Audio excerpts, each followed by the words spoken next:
परंपरा में श्री हरिदास ठाकुर हुए। ध्यान से सुनिए सब लोग, इधर देखो। श्री हरिदास ठाकुर इतनी जोर जोर से कीर्तन करते थे कि आसपास नगर के लोग आके कहते, कीर्तन तो मन में करना चाहिए, आप इतना जोर जोर से चिल्ला के क्यों करते हो? तो हरिदास ठाकुर बोले, मन में करूंगा तो मेरा अकेले का उद्धार होगा, जोर से करूंगा तो सुनने वालों का भी उद्धार होगा। लेकिन अलवर वाले मन में ही करते हैं। इधर उधर बैठने वाले तो यूं ही बैठे रहते हैं, ऐसे गाते रहेंगे राधे राधे राधे गोविंदा। क्या दूसरे का कल्याण थोड़ी करना है, अपने में ही ठीक है। अरे कंठ दिया है ठाकुर जी ने, आजान बाहु दिए हैं, लंबी लंबी भुजाएं हैं। खूब उन्माद कीर्तन करो, करताल बजाते हुए गाओ, ऊंचे स्वर में गाओ, हे भजो राधे राधे राधे राधे राधे गोविंदा।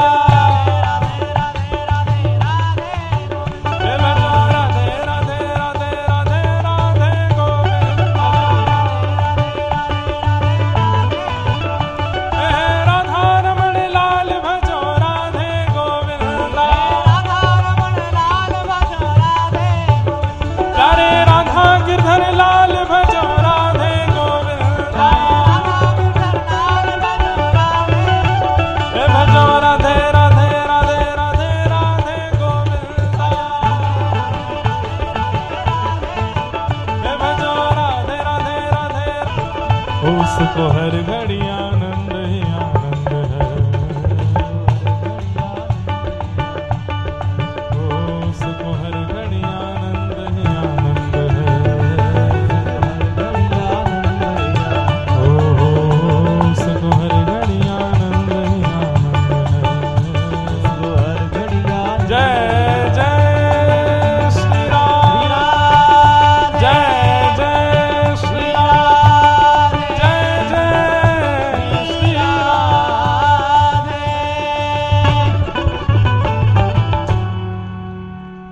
सब लोग विराज जाओ।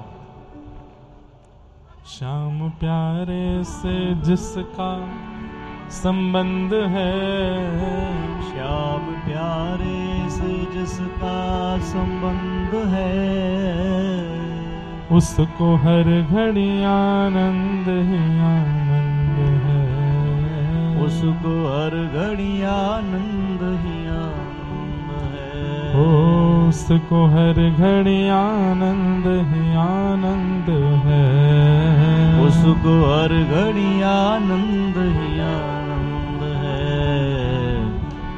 झूठी ममता से करके किनारा, झूठी ममता से करके किनारा, लेके सच्चे प्रभु का सहारा, लेके सच्चे प्रभु का सहारा, जो उसी की रजा में रजामंद है, जो उसी की रजा में रजामंद है, उसको हर घड़ी आनंद ही आनंद है, उसको हर घड़ी आनंद ही आनंद है। बस ठाकुर जी के है जाओ, उनके है करके रहो, वो जैसे चाहें वैसे रहना यदि व्यक्ति प्रारंभ कर दे, सब आनंद है। हमारे जीवन में कष्ट कब आते हैं? जब हम अपनी अनुकूलता ठाकुर जी को समझाने लगते हैं,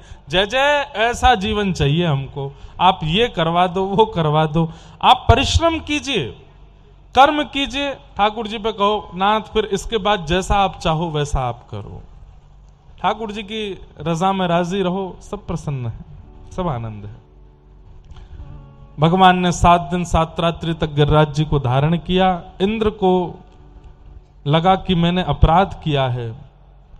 पिता गुरुस्त्वं जगतामधीशो दुरत्यः काल उपायी समीह से मानम विधुन्वन जगदीश मानिना। आप मेरे पिता हैं, आप मेरे गुरु हैं। इंद्र ने आकर के क्षमा मांगी ठाकुर जी से, आप चाहें तो मुझे दंडित कर सकते हैं नाथ, मैं अपनी गलती स्वीकार करता हूं। देखो बंधुओं, एक बात, गलती स्वीकार करना एक बात होती है, पर उस गलती को स्वीकार करके जो दंड मिले उसको भी स्वीकार करना, यह विशेष है। कई लोग मान लेते हैं कि ठीक है, मुझसे अपराध हो गया, आगे से नहीं करूंगा, तो इस अपराध का दंड वो मत दीजिए, एक मौका और दे दीजिए। गलती पर मौका दिया जाता है, अपराध पर नहीं। अपराध के लिए तो तैयार रहिए कि जो किया है फिर उसका दंड भी हमें भोगना है। कई लोग जाते हैं गंगा दशहरा पर हर की पौड़ी में जाके स्नान करते हैं, इतनी भीड़ लगती है लोगों की, क्यों? प्रसिद्धि है उस दिन गंगा जी में नहाने से पाप निवृत्त होते हैं। मतलब लोग जानते हैं कि हम पापी हैं, इसीलिए इतनी भीड़ लगती है। और स्नान करने के बाद में सबको लगता है कि बस अब हम फ्रेश हो गए, सब खत्म, जो किया था सब हो गया खत्म। ऐसे नहीं होता। गंगा तट पे जाओ, गंगा जी में सामर्थ्य है आपके पाप को निवृत्त करने की, लेकिन उससे पूर्व गंगा जी का जल हाथ में लो, हाथ में लेकर के समस्त पापों का स्मरण करो और गंगा जी को बताओ कि ना, हे गंगा मैया, ये मैंने किए हैं जो मेरी स्मृति में है। इसके अलावा मेरे स्मरण में जो नहीं है वो मुझे नहीं पता, पर ये तो वो है जो मुझे याद है कि मैंने अपराध किए हैं। मैं आज आपको साक्षी देकर के, वचन देकर के कह रहा हूं कि मैं पुनः ऐसा अपराध नहीं करूंगा, और ये जो मैंने किए हैं इनका दंड भोगने के लिए मैं तैयार हूं, पर कृपा करके आप मुझे अब पाप मुक्त करो। जब आप जल छोड़ोगे, तब स्नान करोगे, तब गंगा जी पाप मुक्त करेंगी।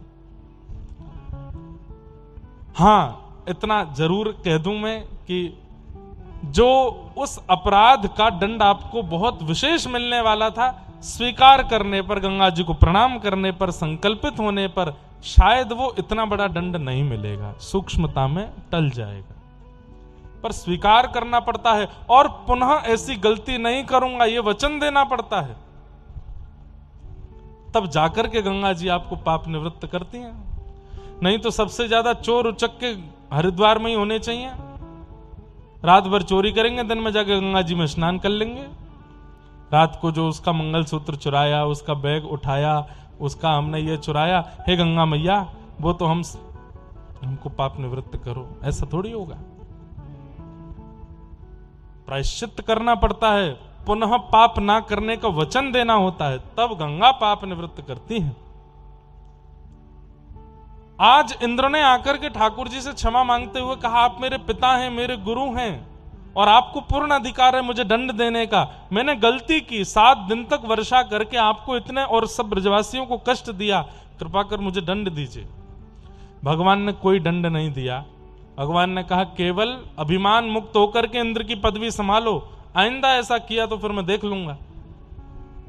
दंड देना ना देना यह भी ठाकुर जी की इच्छा पर निर्भर करता है, पर स्वीकार करना कि मैंने ऐसा किया है, यह बहुत बड़ा गुण है मानव का, अपनी गलतियों को स्वीकार करना।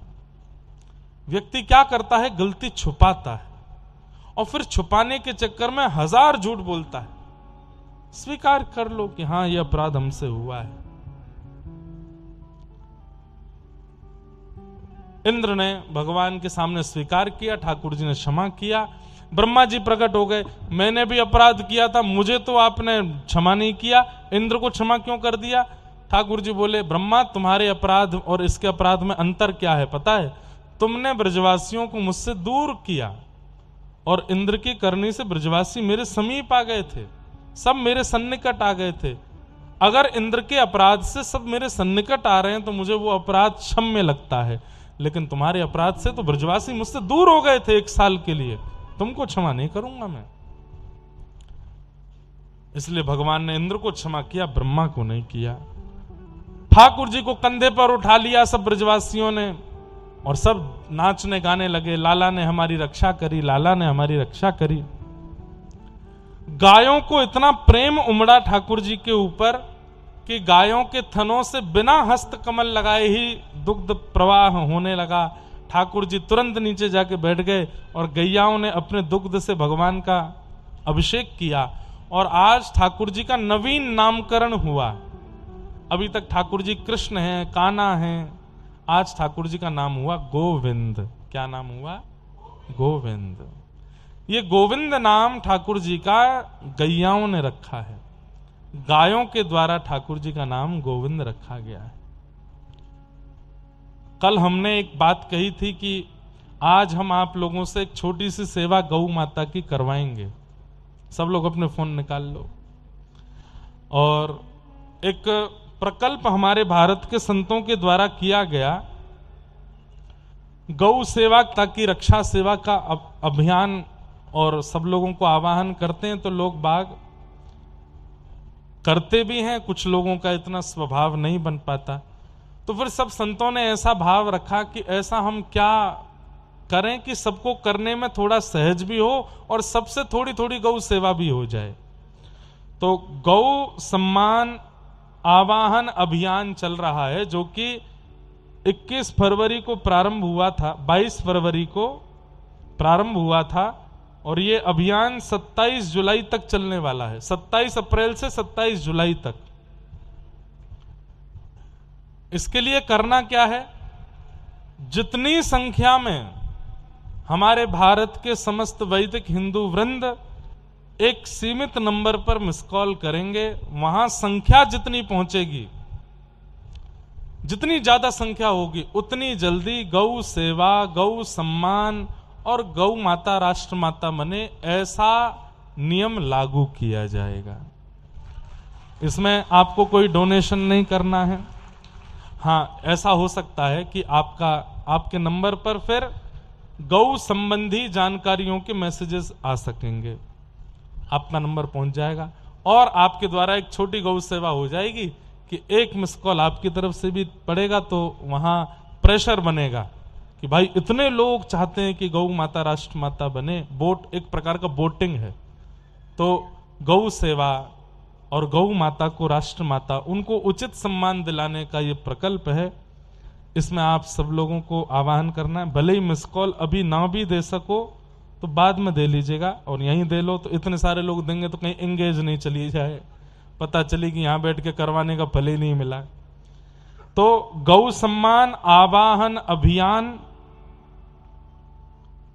गौ सम्मान आवाहन अभियान, ये तो नाम से सारे सोशल अकाउंट्स हैं, वहां पे आप फॉलो कर सकते हो। और जो नंबर है जिस पर आपको कॉल करके एक मिस कॉल देनी है, वो नंबर सब लोग लिख लीजिए, 9067777323। सबने सेव कर लिया? एक बार और बोल देते हैं, 9067777323। ये नंबर है जिस पर मिस कॉल देनी है, आप इसको सेव कर लो। और इस अभियान का जो व्हाट्सएप नंबर है वो भी हम बता देते हैं, वो भी लिख लो, डायल में डाल लो, गौ सेवा 1, गौ सेवा 2, गौ सेवा 3, 8239711108। ये एक नंबर है। इस पे व्हाट्सएप पे सारी जानकारियां आ जाएंगी गौ सेवा के संबंधी। इस पर आप व्हाट्सएप कर सकते हो। और अधिक अधिक जानकारियों के लिए सब नंबर दिए गए हैं। कोई डोनेशन नहीं है, कुछ नहीं है। ये अभियान महापुरुषों के द्वारा चलाया गया है। हैं? भूल गए? आप लोग सेव कर लो और सुनो, एक नंबर से हर दिन भी मिस कॉल जा सकती है। तो रोज मिस कॉल देते रहना है इस पे। फिर से हम एक बार और बता देते हैं, जो मिस कॉल वाला नंबर है वो है 9067777323 और व्हाट्सएप का नंबर है 8239711108। अभी सेव कर लो हैं? हाँ, तो वो अभी रख लो, इस पर कर लेना, वो हो जाएगा। इसके प्रयास से आप लोगों को इस अभियान से जुड़ना है। गौ आवाहन सम्मान अभियान, इसमें आप सब अब अपने लिए ताली बजा लो सब लोग। आप सब लोगों ने भी एक एक अब अपने फोन धर दो नीचे, बस हो गए। कई लोगों ने तो अपने घर वर पे बात भी कर ली, बोले इस बहाने कर लो, पूछ लो हाँ क्या बनना है घर पे। तो भैया गौ सेवा बहुत आवश्यक है। गोपाल जी की भक्ति करते हैं तो गौ की प्रसन्नता होना बहुत जरूरी है। आप लोग इस अभियान से जुड़िए, ऐसी हमारी आप सबसे करबद्ध प्रार्थना है। भगवान का नाम गोविंद रखा गया। आगे रास पंचाध्याय की कथा आती है। वैसे तो आज रुक्मणी विवाह तक कथा होनी है, परंतु हम रुक्मणी विवाह अब कल करेंगे, लेकिन आज रास की कथा तक सुना देते हैं। आज ठाकुर जी का रास बिहार सुनेंगे, उसके बाद रुक्मणी विवाह। कल कथा कितने बजे होगी? सुबह 10 बजे से होगी। और कल विश्राम दिवस की कथा है। जो 6 दिन आयो और कल की कथा में नहीं आयो, 6 दिना को सबरो फल चलो जाएगा वाको।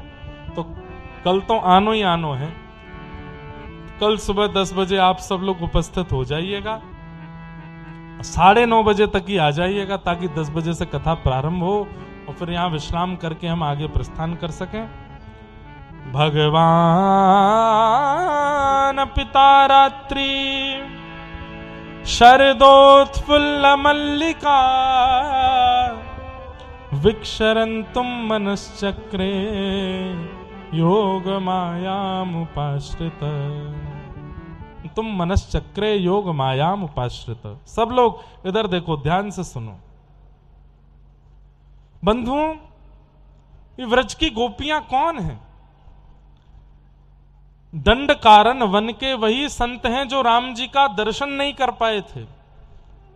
जब प्रभु श्री राम वन विचरण करते हुए लंका गए और लंका से सीता जी को संग लेकर के वापस अयोध्या प्रस्थान करने लगे, तब श्री हनुमान जी महाराज ने जाकर के श्री राम जी से कहा कि अभी दंडक वन के कई संत आपकी प्रतीक्षा में बैठे हैं, कृपा करके आप उन्हें दर्शन देने चलो।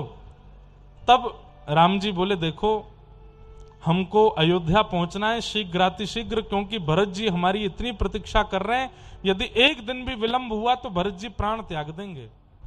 14 वर्ष का कहा है भरत जी ने, एक दिन भी ज्यादा हुआ तो प्राण छोड़ देंगे। अभी मैं दंडक वन यदि जाऊंगा, सब संतों से मिलूंगा, तो कहीं विलंब ना हो जाए भरत जी से मिलने में। तो हनुमान जी आप हमारी तरफ से एक काम कर दो। बोले क्या? सब संतों को ऐसा कह दो कि वे खूब तप करें और तप करते हुए, हमारा स्मरण करते हुए जब प्राण त्यागेंगे तो अगले युग में यानी कि द्वापर में जब मैं कृष्ण बन के आऊंगा तो ये सब संत व्रज की गोपी बन के आएंगे। और तब एक प्रियतमा का जो भाव प्रियतम के प्रति होता है, वो भाव मैं इन सब संतों के द्वारा गोपी रूप से स्वीकार करूंगा। हनुमान जी बोले, भगवान याद रखिएगा। बोले हम याद रखेंगे, आप बस उनको आज्ञा कर दो। हनुमान जी महाराज जैसे ही दंडक वन में पहुंचे, संतों के नेत्रों में आंसू आ गए। आशा से भर के सब दौड़ उठे, हनुमान जी को जाकर के पकड़ लिया। हमारे राम जी आ गए, राघव जी आ गए, कितनी देर में आने वाले हैं?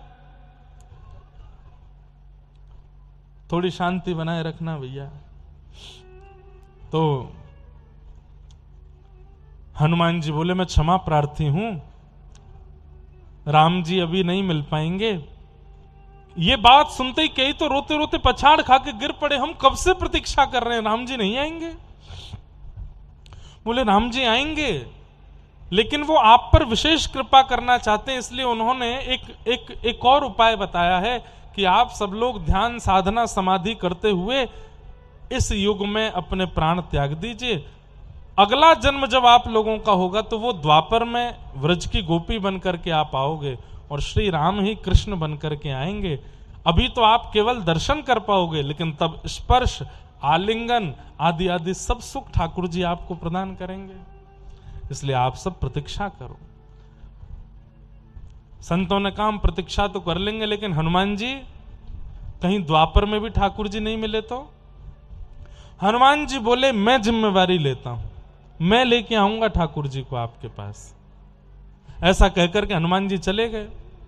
अब यहां भगवान का जब राज्याभिषेक राम जी का हुआ, उसके बाद अपने समस्त परिकर को राम जी ने भेंट प्रदान की, लेकिन हनुमान जी के लायक कोई भेंट नहीं दिख रही थी राम जी को। हनुमान जी की सेवा, हनुमान जी का समर्पण, उसके आगे कोई भेंट, सारी भेंटें तुच्छ लग रही थी। तब राम जी ने भरत जी से पूछा, भरत हनुमान ने मेरी बड़ी सेवा की है, मैं इसको क्या भेंट करूं, इसके लायक कोई भेंट मुझे दिखती नहीं।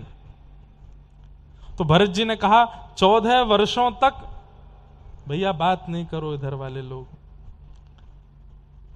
तो भरत जी ने कहा 14 वर्षों तक आपकी अनुपस्थिति में आपकी पादुकाएं अयोध्या की राज्य गद्दी पर बैठती थीं। भगवान की पादुका रहती थी राज्य गद्दी पर। दशरथ जी पधार गए, भरत जी महाराज नंदग्राम में रहते हैं और लक्ष्मण जी और राम जी वन में चले गए। शत्रुघ्न जी पूरी अयोध्या का भ्रमण करते रहते हैं, सबको संभालते रहते हैं।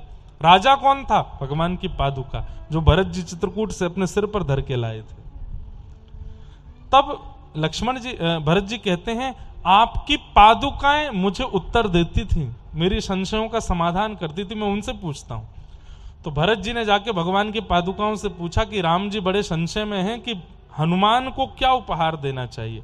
तब पादुकाओं ने कहा द्वापर में प्रभु श्री राम कृष्ण बन के आने वाले हैं और उन्होंने हनुमान जी के द्वारा संदेशा भिजवाया है कि दंडक वन के समस्त संत ही गोपी बन करके आएंगे। तब संतों ने कहा कि हनुमान जी हमें आश्वासन दो कि ठाकुर जी हमें मिलेंगे। तो हनुमान जी ने कहा है वो कृष्ण को लेकर के गोपियों के पास जाएंगे। तो हमारी बस यही प्रार्थना है कि द्वापर में श्री कृष्ण जिस वंशी को धारण करेंगे वो वंशी श्री हनुमान जी का ही अवतार होगी और उसी वंशी के नाद से समस्त गोपियां आपके पास आएंगी। समझ में आई बात? ये गीता प्रेस गोरखपुर के कल्याण अंक की एक कथा है। वैसे भी वंशी कौन है? महादेव का रूप है, महादेव का ही रूप, महादेव का ही अंश वंशी के रूप में आई है, जिसको ठाकुर जी अपने अधर पर धारण करते हैं। और हनुमान जी कौन है? ये भी महादेव के ही रूप है। तो महादेव का कौन सा रूप वंशी बन के आया? बोले श्री हनुमान जी महाराज जी वंशी बन करके आए हैं ठाकुर जी की। तो ठाकुर जी ने क्या किया? वन के समय में हनुमान जी ने जितनी सेवा राघव जी की है उस सबकी भरपाई ठाकुर जी ने द्वापर में कृष्ण बन करके की। क्या?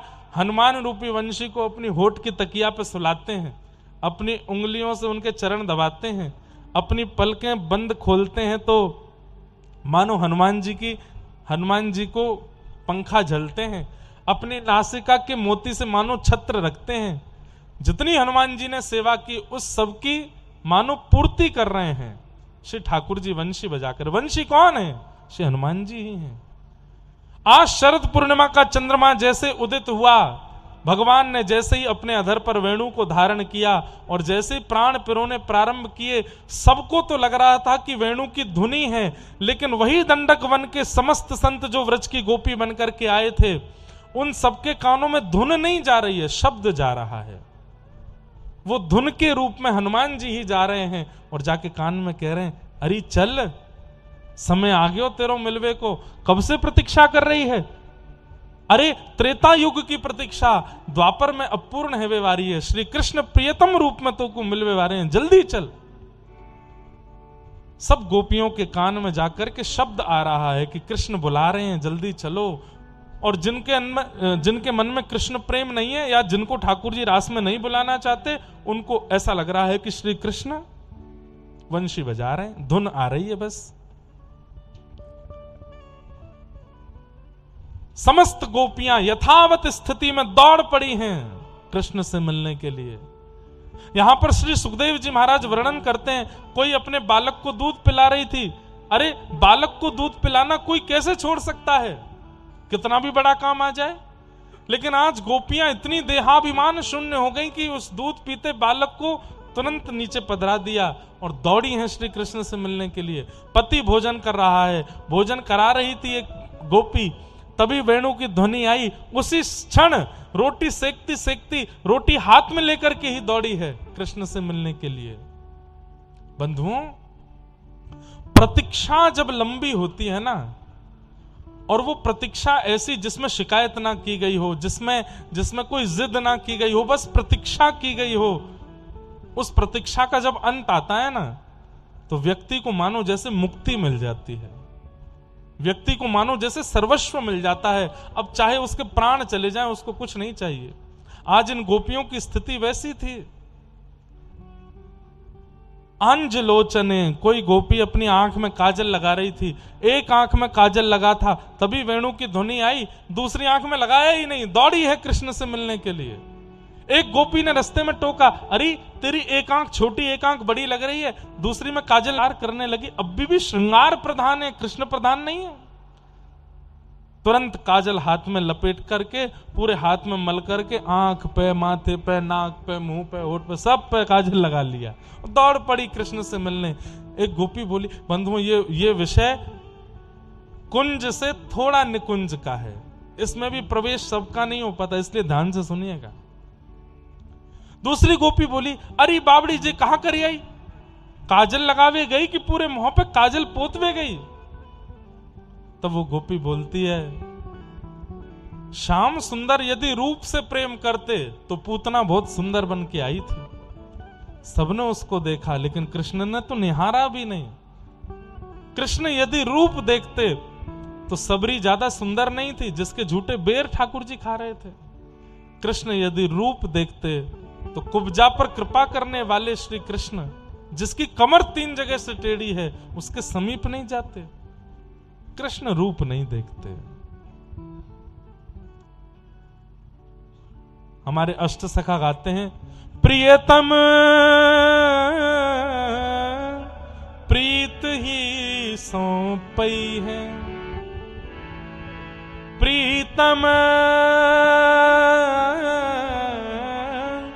प्रीत ही सौंपई है। आपको यज्ञ से मिलेंगे, व्रत से मिलेंगे, अनुष्ठान से मिलेंगे, परिक्रमा से मिलेंगे नहीं, इनसे आप पवित्र हो जाओगे। पर वो मिलेंगे किससे? बोले प्रीति से मिलेंगे। यद्यपि रूप गुणशील सुधरता, इन बातन नार झई है, प्रीतम प्रीत ही सौंपई है। प्रीतम तो प्रीति से मिलते हैं। और तू कह रही है कि मैं पूरे मुंह पे काजल लगाए आई हूं। अरे मेरो कन्हैया भी कारो, मैं भी कारी, तुम सबरी गोरी अलग अलग होगी, हम दोनों कारे कारे एक एक लगेंगे। मैं तो ऐसे ही जाऊंगी। कोई गोपी अपने केश गूंथ रही थी, एक तरफ के केश गूंथ पाई थी, दूसरे तरफ के केश गूंथना प्रारंभ करी, तभी वेणु की ध्वनि गई। तो आधे केश गूंथे हैं, आधे खुले हैं, उसी में ही दौड़ रही है।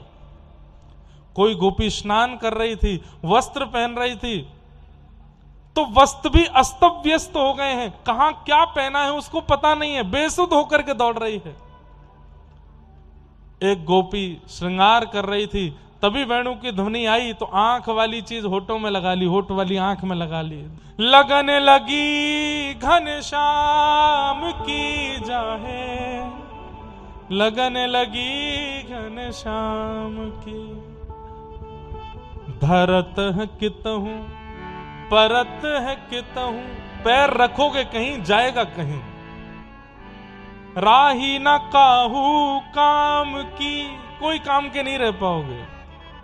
लगन लगी घनश्याम की जाए, लगन लगी घनश्याम की। दौड़ रही हैं गोपियां। एक गोपी के पति ने पकड़ लिया, कहां जा रही है? मुझे छोड़ो जल्दी, आज मेरे जीवन का वह समय आया है जिसके लिए युगों से प्रतीक्षा कर रही हूं। बंधुओं, अभी तक इन गोपियों को लगता था ये गोपी हैं, ये इनके पति हैं, ये इनके बच्चे, ये इनका परिवार है। अचानक से ये वेणु ध्वनि नहीं, अभी गोपी गीत से पहले एक वेणु गीत आता, वो मैंने कहा नहीं है। उस वेणु गीत में इन गोपियों को पता चल गया था कि हम तो दंडकारन बन के वो संत हैं जो एक युग से प्रतीक्षा कर रही हैं, जैसे पूर्व जन्म की स्मृति आ जाती हो। अब इनको इस जन्म के संबंध नहीं दिख रहे थे, सब छोड़ छाड़ करके दौड़ी। एक गोपी के पति ने रोक लिया, पकड़ करके कमरे में बंद कर दिया, बोले जाके तो दिखा। उसने तुरंत वहीं योग ध्यान लगाया और शरीर वहीं छोड़ करके आत्मा के साथ पहुंच गई ठाकुर जी के रास बिहार में। पति ने दरवाजा खोल के देखा, अचेत, श्वास नहीं चल रही, नाड़ी नहीं चल रही, लेकिन नेत्रों से अश्रु गिर रहे हैं। क्यों? क्योंकि वो पहुंच गई है रास में। बंधुओं, ये काम लीला नहीं है, ये संसार के विषय वाली लीला नहीं है। आगे सुनेंगे आप इन गोपियों के चित्त की बातें जब सुनोगे, आपकी हृदय ग्रंथि खुल जाएगी कि कैसा प्रेम करती है श्री कृष्ण से। लाखों की तादाद में गोपियां जब श्री कृष्ण के पास आ गईं। अच्छा, अब एक बात और सुनो, श्री कृष्ण कितने साल के हैं? 7.5 वर्ष के। कितने वर्ष के? और ये गोपियां कितने साल की हैं? तो कह रहे हैं 6 वर्ष से लेकर के 100 वर्ष तक की गोपी है। 6 वर्ष की इतनी सी गोपी और 100 वर्ष की गोपी, आबाल वृद्ध वनिता सब हैं। और 6 वर्ष की गोपी और 100 वर्ष की गोपी, इनके बीच की जितनी आयु की गोपियां, सबकी दृष्टि एक समान है कृष्ण के प्रति। हो ही नहीं सकता ये। 6 वर्ष का बालक प्रेम जानता है किसे कहते हैं? और 100 वर्ष की बूढ़ी अम्मा जिसके सबरे दांत चले गए, वो कहा प्रेम करेगी 100 वर्ष में? लेकिन ठाकुर जी हैं ही ऐसे कि इनसे सबको प्रेम हो जाता है। सब गोपियां सामने खड़ी हैं, ठाकुर जी मधुर वेणु बजा करके जैसे ही नेत्र खोल करके देखे, स्वागतम वो महाभाग प्रियम किम करवाणि व व्रजस्यानामयं कश्चित् वृतागमन कारणम। आइए, स्वागतम स्वागतम स्वागतम, आप सबका स्वागत है। जैसे भगवान ने स्वागत कहा, गोपियां बड़ी प्रसन्न हो गईं। लेकिन तुरंत ठाकुर जी बोले, वृतागमन कारणम, आप सबके इतने रात में यहां आने का कारण मैं जान सकता हूं? गोपियां मौन हो गईं, एक दूसरे का मुख देखने लगी। इनको नहीं पता कि हम क्यों आए हैं। हमें याद है युगों पहले का वो वादा, इनको याद नहीं है। अरे कृष्ण, ये प्रश्न मत करो। ऐसा लग रहा है मानो जैसे हमारी कोई हत्या कर रहा हो। घर परिवार, बच्चे, नाते, रिश्तेदार, अरे सारे बंधन तोड़ करके हम आई हैं रात्रि में, और आप पूछ रही हो अपने आने का कारण बताओ। भगवान ने लौट जाने के 10 कारण बताए गोपियों को। हम आप में से कोई होता तो भाग गया होता। ठाकुर जी बोल रहे हैं, पतिव्रता नारी, राम राम राम राम, पर पुरुष से मिलने आई है इतनी रात को। तुमको पता है कितना जघन्य पाप किया तुम लोगों ने? भर्तु शुश्रूषणम स्त्रीणाम परो धर्मो यमाय तद्बंधुनाम च कल्याणम प्रजानाम चानुपोषणम। अरे पति की सेवा, सास की सेवा, ससुर की सेवा, पति के संबंध के सब लोगों की सेवा, ये एक नारी का धर्म है, और आप उस धर्म को छोड़ करके मेरे पास आ गई हो। अरे तुम्हारे छोटे छोटे बच्चे हैं, उनको रोता बिलखता छोड़ के तुम मेरे पास आ गई हो। लौट जाओ, वापस लौटो। 10 श्लोकों में समझाया कि तुमने पाप किया है, यहां आकर के पतिव्रता धर्म का त्याग करके आई हो, लौट जाओ। गोपियां सुनती रही। जब ठाकुर जी ने 10 श्लोक बोल दिए, तब गोपियां बोली, आपका हो गया, अब हम बोलें? ठाकुर जी बोले, बोलो। और जैसे ही गोपियों ने बोला है, तर्क सुनिएगा इन गोपियों का। ये गोबर थापे वाली गोपियां हैं, गैया चराने वाली गोपियां हैं, रोज मक्खन निकालने वाली गोपियां हैं। आज पर ब्रह्म को उत्तर दे रही हैं, और उत्तर ही नहीं दे रही हैं, शांत कर रही हैं उनको। आहा,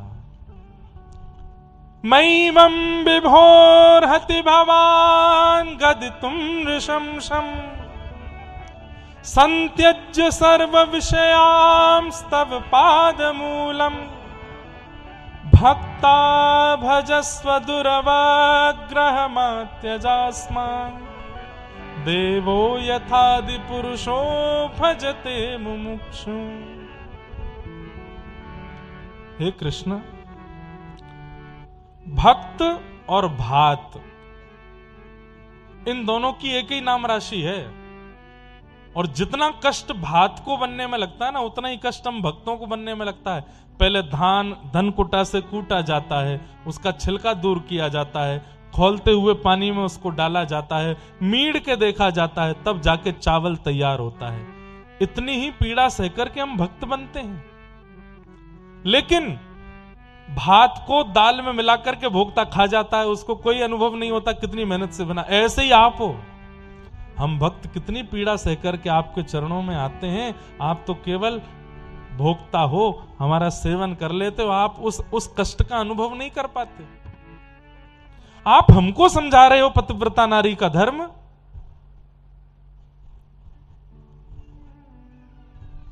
आप हमको समझा रहे हो पतिव्रता नारी का धर्म। कृष्ण, एक पति परदेश गया, पत्नी ने जिद की कि मैं भी चलूंगी, लेकिन वो नहीं लेके गया। पत्नी ने कहा मैं आपको देखे बिना खाती नहीं, आपको देखे बिना रहती नहीं, आपसे बात किए बिना सोती नहीं, आपसे आज्ञा लिए बिना कहीं जाती नहीं, आप चले जाओगे तो मैं अपना पतिव्रता धर्म कैसे निभाऊंगी। तो पति ने कहा मैं 5 साल के लिए जा रहा हूं, 5 साल तक तुम मेरे इस मूर्ति वाले पति की सेवा करना, इसी से आज्ञा लेना, इसी को खिलाना, इसी को नहलाना, इसके संग ही रहना।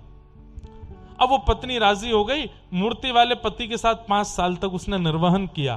5 साल बाद उसका असली पति द्वार पर आ गया और वो द्वार आकर के खटखटाता है और पत्नी अंदर 5 साल से जिस पति को सेवा करती आई मूर्ति वाले को, उसको सुला रही थी। अब बताओ उसको क्या करना चाहिए। यदि वो अपने सोते हुए पति को छोड़ करके जाती है तो उसका पतिव्रता धर्म नष्ट होता है, और द्वार पर असली पति खड़ा है उसका स्वागत नहीं करती है तो उसका पतिव्रता धर्म नष्ट होता है। बताओ वो क्या करे। कृष्ण बोले ये कोई पूछने वाली बात है। जब द्वार पर पति आ गया है तो मूर्ति वाले पति को छोड़े, उसके पास जाए। गोपियां ताली बजाने लगी। यही हमारा उत्तर है। ये आपने मूर्ति वाले पति, मूर्ति वाली सास, मूर्ति वाले ससुर, मूर्ति वाले पिता, मूर्ति वाले भाई, मूर्ति वाली बहन, मूर्ति वाले सारे संबंधी हमको दे रखे थे। आज जब असली संबंधी आ गया तो हम सबको छोड़ के आ गए, तो हमने क्या गलत किया। आप हमारे द्वार पर आके खड़े हो गए, हमने क्या गलत किया, हमें उत्तर दो। अरे आप हमारे ही नहीं, हमारे शरीर का जिन पतियों से विवाह हुआ है उनके भी पति आप हो। आप जगतपति हो, आप जगन्नाथ हो, आप सबके हो।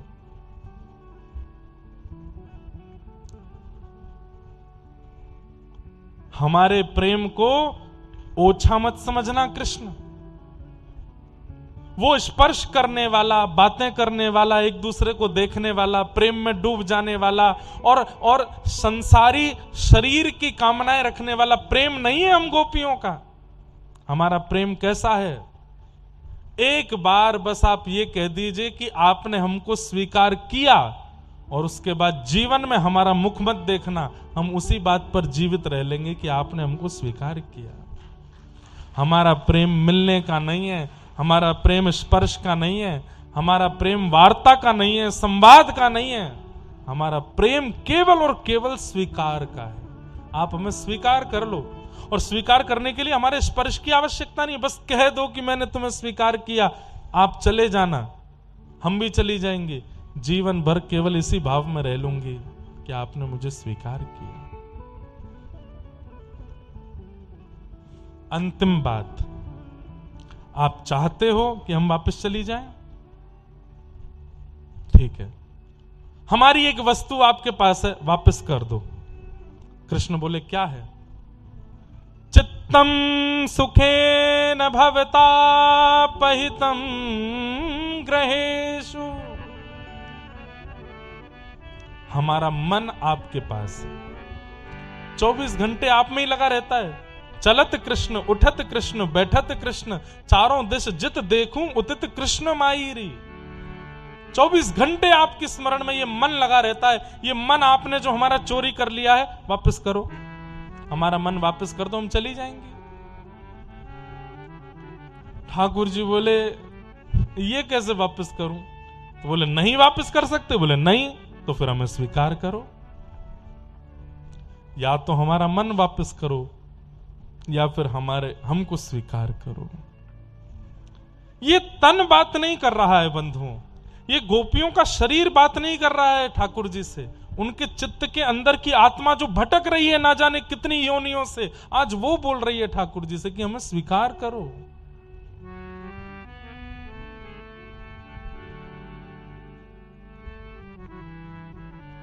ठाकुर जी ने जब गोपियों की बात सुनी तो बोले अच्छा चलो अब हम रास करते हैं। अब रास किसे कहते हैं? नृत्य का मतलब रास नहीं होता। मैं कथाओं में बताया करता हूं, रस और रास ये दो स्थिति होती हैं। आप ठाकुर जी से मिलने के लिए जब बेताब होते हैं वो रस है, पर ठाकुर जी आपसे मिलने के लिए बेचैन हो वो रास है। मिलन को रास कहते हैं, नृत्य को रास नहीं। हाँ, अगर ठाकुर जी अलवर में आपके घर आ जाएंगे और पता चल जाए कि साक्षात मां के बिहारी मेरे द्वार पर खड़े हैं, क्या होगा? सबसे पहले मूर्छित हो जाओगे, बेहोश हो जाओगे, फिर होश में आओगे, फिर क्या करोगे? जैसे तैसे होश में आओगे, करना कुछ चाहोगे, होगा कुछ, और फिर जैसे तैसे जब संभाल पाओगे फिर क्या होगा? फिर नृत्य ही होगा। या तो नेत्रों से अश्रु निकलेंगे और नृत्य होगा, ये दो ही काम होंगे। मेरे घर ठाकुर जी आए। नृत्य का मतलब रास नहीं है। रास होने के बाद जो प्रसन्नता है वो इतनी चरम स्थिति में पहुंच जाती है कि गोपियां नाचने लगती हैं, इसलिए हमको नृत्य रास लगता है, पर नृत्य का मतलब रास नहीं है। परमात्मा का जीवात्मा से मिलन रास कहलाता है। अलवर वासियों के साथ रास हुआ। आप वृंदावन कथा सुनने आते तो ये रस था, लेकिन कथा आपके लिए अलवर आई है, ये आपके साथ रास है, ये रास है। आप गुरुदेव से मिलने जाते हो वो रस है, पर गुरुदेव आपसे मिलने आपके घर आते हैं ये रास है, ये रास है। अब ठाकुर जी क्या कर रहे हैं? एक एक गोपी के पास जाते हैं। अरे गोपी तू का बना के लाई है? अरे मैं तो आपके काजे बना, ला मुंह को पवाए दे। उसके हाथ से पा रहे हैं, मतलब उसको इतनी प्रायोरिटी दे रहे हैं कि तू ब्रह्मा से भी ज्यादा श्रेष्ठ है मेरे लिए। फिर दूसरी गोपी के पास जाते हैं। अरे गोपी मोए तो बड़े पसीना आ रहे हैं, तो वो गोपी अपने पल्लू से ठाकुर जी के पसीना पहुंचती है। अरे गोपी तू क्या कर रही है? बोले मैं तो आपके काजे ये बनाए रही हूं। अच्छा मुंह को पवाए दे। ऐसे करते करते ठाकुर जी समस्त गोपियों के पास एक एक मिनट बैठ करके उनको सुख दे रहे हैं। गोपियां फूले नहीं समा रही हैं इस सुख के आगे, लेकिन जैसे ही ठाकुर जी की उन गोपियों के मध्य में अवधि बढ़ने लगी, समय ठाकुर जी ज्यादा देने लगे, तो वही हुआ जो नहीं होना था, अभिमान। गोपियों के चित्त में सूक्ष्म अभिमान आ गया कि हम बहुत सुंदर हैं। तभी देखो घूम घूम के मेरे पास आ जाते हैं, मैं बहुत सुंदर हूं, ये मेरे रूप पर मोहित हो गए हैं, इसलिए मेरे पास बार बार आ रहे हैं। और ये एक नहीं, सब गोपियों के चित्त में यही भाव आ रहा है। ठाकुर जी बोले हो गया अपराध। अब इन्होंने वही सोच लिया जो नहीं सोचना था। अभी तक ये आत्मबोध में थी, अब ये शरीर का बोध कर रही हैं कि हम सुंदर हैं इसलिए कृष्ण आ रहे हैं। बंधुओं, गोपियों को ये मान आया कैसे? क्योंकि ठाकुर जी मिल गए बिना गुरु के। गुरु आगे होने चाहिए थे, और गुरु कौन है? श्री राधा रानी। वो राधा रानी आई नहीं अभी तक रास में, इसलिए ठाकुर जी उन गोपियों के बीच से अंतर्ध्यान हो गए। ढूंढने लगी गोपियां, कभी वन में जाती हैं। हम सोचते थे कान्हा कहीं कुंजन में होगा, हम सोचते थे कान्हा कहीं कुंजन में होगा। अभी तो मिलन का हमने सुख नहीं भोगा, अभी तो मिलन का हमने सुख नहीं भोगा। सुन के प्रेम की परिभाषा, सुन के प्रेम की परिभाषा, मन में बंधी थी जो आशा, मन में बंधी थी जो आशा, आशा हुई रे निराशा झूठी, दे गया दिलाशा हमें, श्याम ना मिला हमें, श्याम ना मिला हमें, श्याम ना मिला हमें, श्याम ना मिला। सुन राधिका दुलारी, सुन राधिका दुलारी, तेरे द्वार का भिखारी, तेरे द्वार का भिखारी, तेरे शाम का पुजारी, एक पीड़ा है हमारी, हमें श्याम ना मिला, हमें श्याम ना मिला, हमें श्याम ना मिला, हमें श्याम ना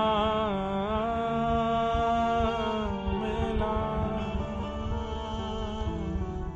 जयति तेधिकं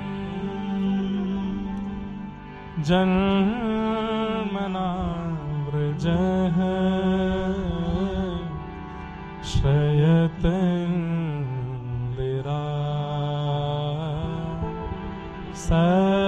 सस्वदत्र हि दैतदृश्यता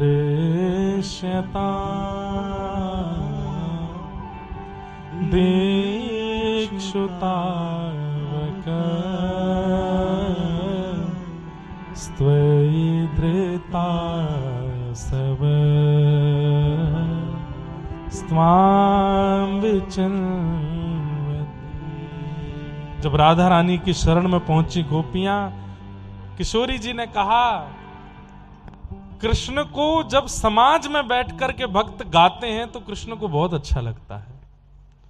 जब एक से अधिक भक्त संख्या में जुड़ करके एक स्वर में जब नेत्र बंद करके गाते हैं तो कृष्ण को वैकुंठ की पदवी छोड़ के आना पड़ता है सुनने के लिए। गोपियों, यमुना जी का तट है, व्रज की रज है, कृष्ण के विरह के अश्रु हैं नेत्रों में, गा दो कुछ, आ जाएंगे श्याम सुंदर। और गोपियों ने गोपी गीत गाया। तब कथामृतम तप्त जीवनम कविभिरेडितम कल्मषापहम श्रवणमंगलम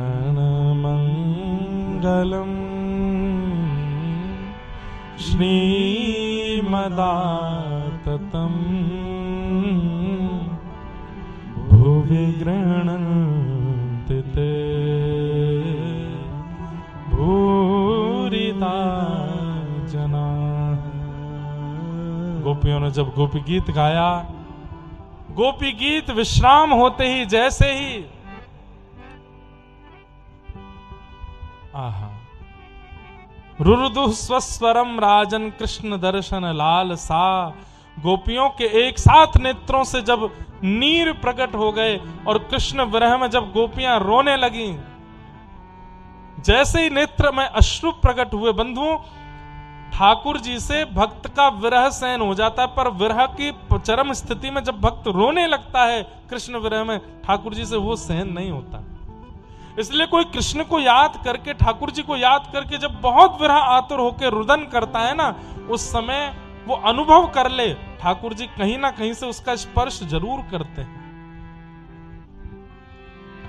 ताशामाविर्भूत सौरी स्मयमाय मुखाम्बुज पीतांबरधर श्रगवी साक्षान मन्मथ मन्मथ। जैसे ही गोपियां गाते गाते गाते गाते कंठ अवरुद्ध हुआ, नेत्रों से अश्रु गिरने लगे, इतने में ही पीतांबरी धारी श्री श्याम सुंदर जो अंतर ध्यान हुए थे पुनः प्रकट हो गए गोपियों के बीच में। गोपियां दौड़ करके श्याम सुंदर को पकड़ने लगी। हे नाथ, आप कहां चले गए थे? ठाकुर जी ने अपना मुंह पोंछा, बोले खाना पीना करने गए थे। क्या खाने गए थे आप? बोले आप सबके चित्त में जो अभिमान आया था उसको खाने गए थे। बोले अब कैसे पता आपको कि हमारे चित्त में अभिमान नहीं है? तो ठाकुर जी बोले अभिमानी व्यक्ति रोता नहीं है, अभिमानी व्यक्ति के नेत्र सजल जल्दी नहीं होते। आप सबके नेत्रों की सजलता बता रही है कि आप सबका अभिमान नष्ट हो चुका है। अब मैं आपके साथ महारास करूंगा। महादेव दौड़ करके आए, वृंदावन में प्रविष्ट हो गए, गोपी भेष धारण कर लिया। ब्रह्मा जी आए हैं, सूरज आए हैं, चंद्रमा आए हैं, समस्त नदियां प्रकट हो गईं। ठाकुर जी ने आवाहन किया है, अभी तो रास किया था, अब महारास करेंगे। महारास में क्या होगा? रास में एक कृष्ण अनेक गोपियां हैं, और महारास में जितनी गोपी उतने कृष्ण हैं। कृष्ण, असंख्य कृष्ण प्रकट हो गए, एक एक गोपी के साथ एक एक कृष्ण हैं। और इस अष्टव्यूह 8 परकोटे में महाराज चल रहा था। 1 परकोटा, 2 परकोटा, 3, ऐसे 8 परकोटों में महाराज चल रहा था। एक नहीं, 1000 नहीं, लाख नहीं, करोड़ों गोपियां हैं और करोड़ों कृष्ण हैं। अरे बंधुओं, कहां तक कहें, गोपियां व्रज की भी हैं, कुछ देवता भी गोपी बन के आ गए, महादेव भी गोपी बन करके आ गए। हर एक गोपी को एक एक कृष्ण प्राप्त हुए। और अष्ट रास के परकोटे के बिल्कुल मध्य में किशोरी जी के साथ में रासेश्वर भगवान खड़े हैं। आहा, आकाश में सूर्य चंद्र भी नृत्य कर रहे हैं, गंधर्व भी नृत्य कर रहे हैं, गंधर्वाएं भी नृत्य कर रही हैं, समस्त नदियां नृत्य कर रही हैं, वायु भी नृत्य कर रही है, पर्वत भी नृत्य कर रहे हैं, वृक्ष भी नृत्य कर रहे हैं। आज महारास हो रहा है। राधा नचे, कृष्ण नचे, नचे गोपीजन। राधा नचे, कृष्ण नाचे गोपीजन। ओ राधा नचे, कृष्ण नचे, नचे गोपीजन। राधा नचे, कृष्ण नाचे, नाचे गोपीजन।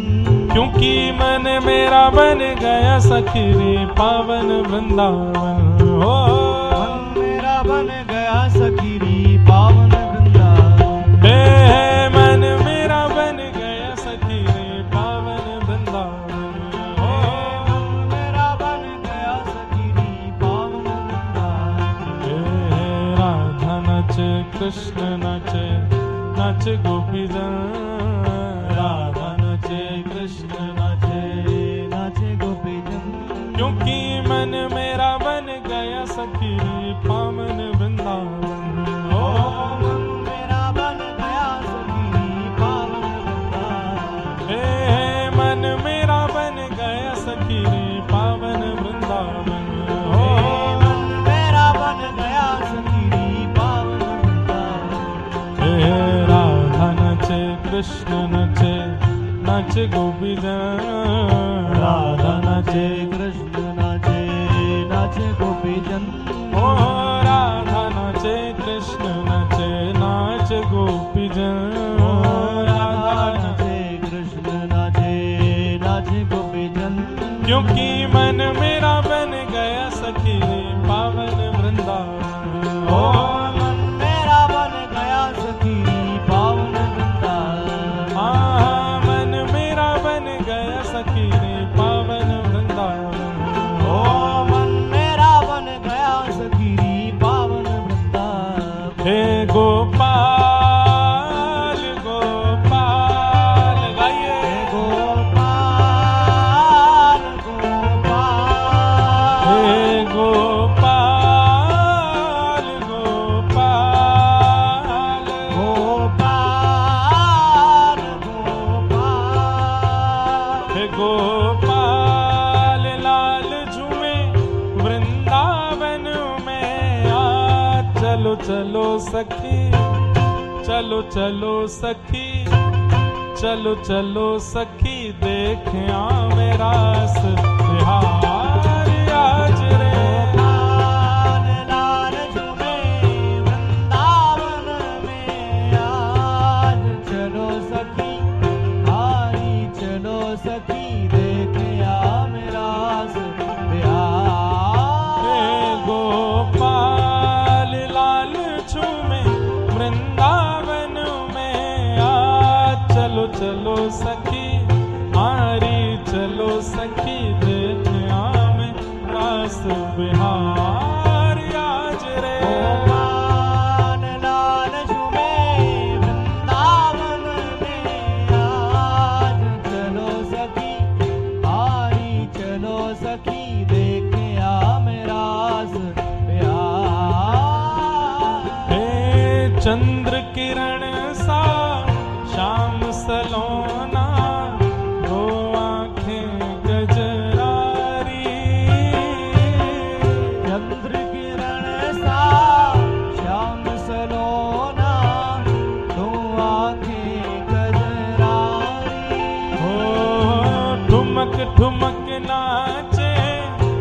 गोपियन के संग जग का पालनहारी।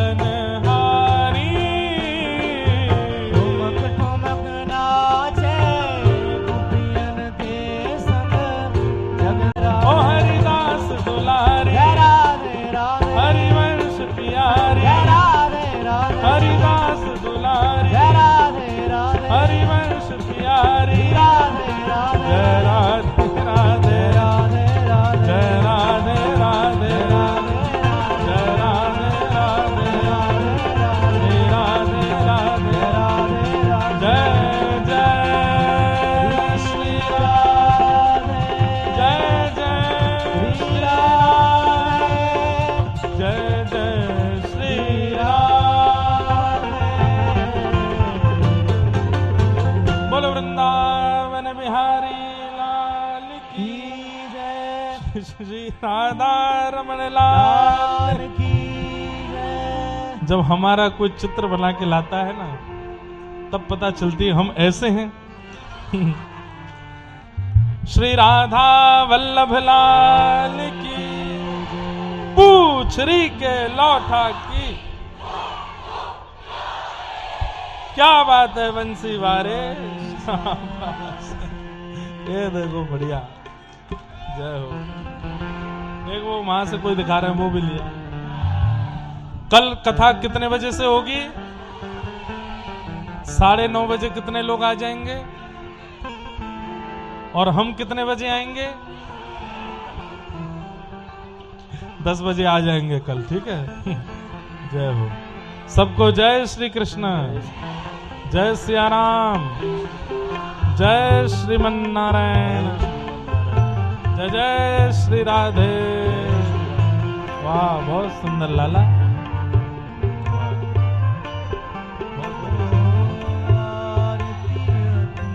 पावन पुराण की आरती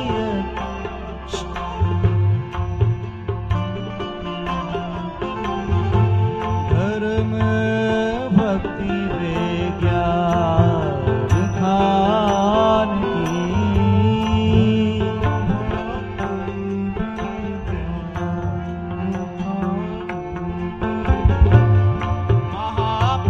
महापुराण भागवत निर्मल भागवत निर्मल सुख मुख